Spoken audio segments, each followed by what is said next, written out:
Do you think the election energy this year is pretty nuts? Well, wait till you see the deadliest elections in world history, starting with a substantial number and ending with a staggering amount of poor souls lost, all because of politics. Ivory Coast, 2010. 3,000 dead. Imagine this. Ivory Coast, fresh off a decade-long civil war, steps into the sunlight, eyes on the prize of democracy. But just when everything seems bright, bam! It all spirals back into the shadows where thousands of lives are lost due to an election. This isn't some made-up movie plot. It's the true story of the 2010 Ivory Coast presidential election. It had been 10 long years since the last presidential vote, years marred by ethnic divisions and military coups. In the center, two men, Laurent Gbagbo and Alassane Ouattara, each claiming victory, neither willing to back down. So it goes like this. It's November 28th, the polls close, votes get tallied up, and then boom, everything goes sideways. The Independent Electoral Commission hands the win to Ouattara with 54% of the vote. But wait, Gbagbo's crew on the Constitutional Council throws a major curveball. They call shenanigans and toss out a bunch of votes from Ouattara's strongholds. Just like that, the plot thickens and the political drama ramps up. And get this, both candidates get themselves inaugurated. Suddenly, Ivory Coast has not one, but two governments. Ouattara takes working remotely to a whole new level, running his side of things from the Gulf Hotel, surrounded by UN peacekeepers. Meanwhile, Gbagbo's hunkered down with the military. It's like something out of a bizarre political sitcom, only it's all too real. Within months, what had been a political standoff exploded into violent conflict. Ouattara's forces marched from the north, capturing city after city. Abidjan, the pulsing heart of the Ivory Coast, transformed into a war zone. Neighborhoods razed, civilians caught in the crossfire.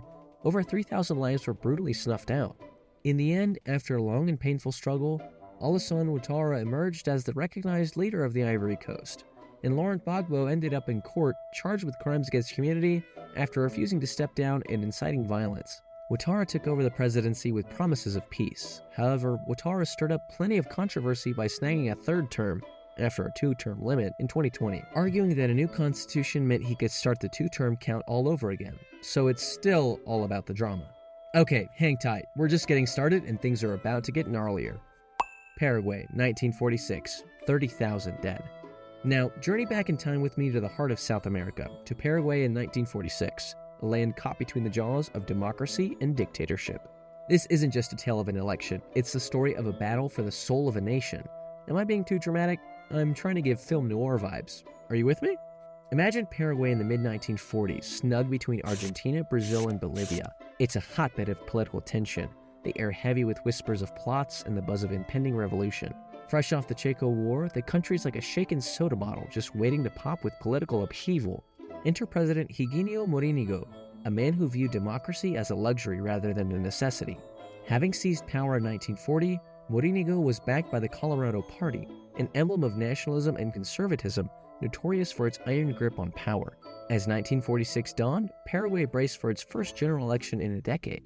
But was it a fair contest? Hardly. With the military in his pocket and the media silenced, Morinigo was less about counting votes and more about counting soldiers. Now picture yourself as a voter in Paraguay, walking into the poll station not with a ballot, but with a real sense of fear.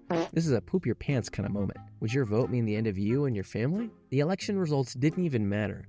I'd be surprised if they even counted the votes. Morinigo unsurprisingly won, but his victory was short-lived. Within just 6 months, the facade of a coalition government shattered. Factions within the government disagreed fiercely over the direction of the country, particularly about the extent of military influence on politics and the suppression of civil liberties. By early 1947, these tensions boiled over, and Paraguay plunged into a full-scale civil war. The streets of Asunción turned into battlefields. Rebel forces took over the navy, bombing the capital in a desperate bid for control. This civil war was later nicknamed the Barefoot Revolution because it involved many poor and rural soldiers, including people who literally fought barefoot. Can you imagine the aftermath? A country divided, nearly 30,000, yes, 30,000 dead, and a third of the population fleeing as refugees. And all this from an election that was supposed to restore peace and democracy. You think 30,000 is a crazy death toll? Not compared to these next elections.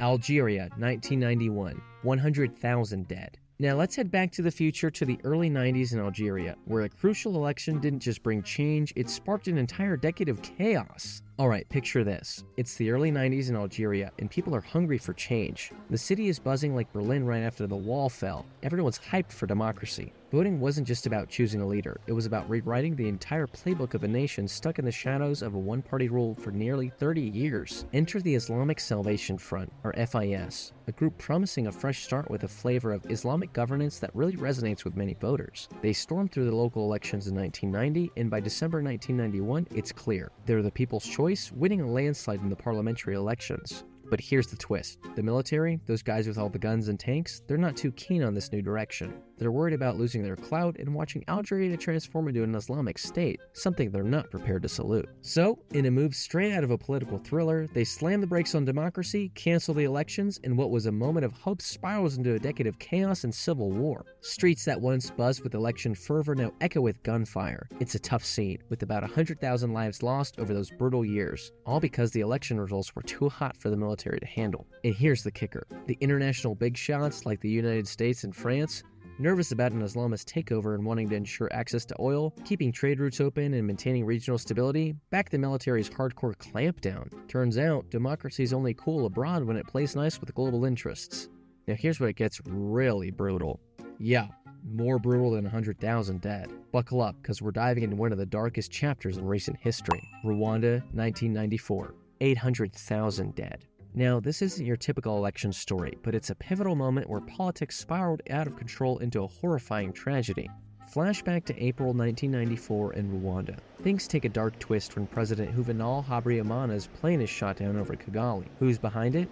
It's a hot topic, but many fingers point at Hutu extremists close to him, looking to squash any peace vibes that could mess with their grip on power. That crash didn't just end his life, it lit the fuse on ethnic tensions that blew up into a full-scale genocide. The target? Mostly the Tutsi minority. The history here is complex and painful. During colonial rule, the Belgians favored the Tutsis over the Hutus based on arbitrary physical features and social stereotypes, creating a divide that was exploited and deepened over decades. When Rwanda gained independence, the tables turned as the majority Hutus took power, stoking resentment and revenge against the Tutsis. In just 100 days, the country descended into madness. Up to 800,000 Tutsis and their Hutu allies were mercilessly slaughtered by rampaging Hutu extremists. Imagine the horror. Neighbors you've known all your life suddenly turning up on you with machetes, driven by a frenzy of hate stirred up by a venomous propaganda. The killers didn't just aim to eliminate, they aimed to terrorize. And the media? They played their part too, with radio stations dehumanizing Tutsis, branding them as cockroaches to be wiped out. It's a chilling chapter of human history,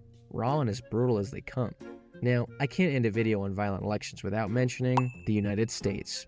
January 6th, 2021. We all know this story doesn't come with a high toll, but don't let that fool you. It's every bit as intense, and unfortunately 6 people did lose their lives. This isn't just another tale of conflict. It's a real eye-opener that shows even rock-solid democracies like the US can hit some serious turbulence. That day, the stakes shot through the roof, and the world was glued to their screens as the US Capitol turned into the epicenter of a democratic stress test. A mob stormed the Capitol, breaking through barriers, smashing windows, and clashing with police, all because they believed the election was stolen, despite every piece of evidence showing it was fair. Despite dozens of court cases and comprehensive audits that confirmed the fairness of the election, misinformation and distrust boiled over, leading to a day of chaos right in the heart of Washington, D.C. Why does this matter? Because it underscores the need to protect the values of democracy, like the right to vote and the peaceful transfer of power, which are crucial for any country that calls itself a democracy. Just think back to our earlier stories, from Rwanda to Ivory Coast, where skipping out on a peaceful power handover sparked some serious turmoil. It's a clear lesson. Keeping these democratic principles in check isn't just nice, it's a must for keeping the peace. Let's remember, as voters and citizens, to keep violence out of our elections, ensuring debates and ballots decide our leaders, not riots and uproars. And there you have it, a whirlwind tour through some of history's most dramatic and deadliest elections. It's a wild ride from Rwanda to Washington, reminding us all how precious and fragile our democratic freedoms truly are. So, what do you think? Can we learn from the past and keep our cool in the voting booth? Drop your thoughts in the comments below. Don't forget to hit that like button if you found today's dive into history enlightening. Smash that subscribe button too, and join us on more journeys through the complicated, often messy world of politics and power. Stay informed, stay engaged, and let's keep our democracies vibrant and violence-free. Thanks for watching, and see you in the next video.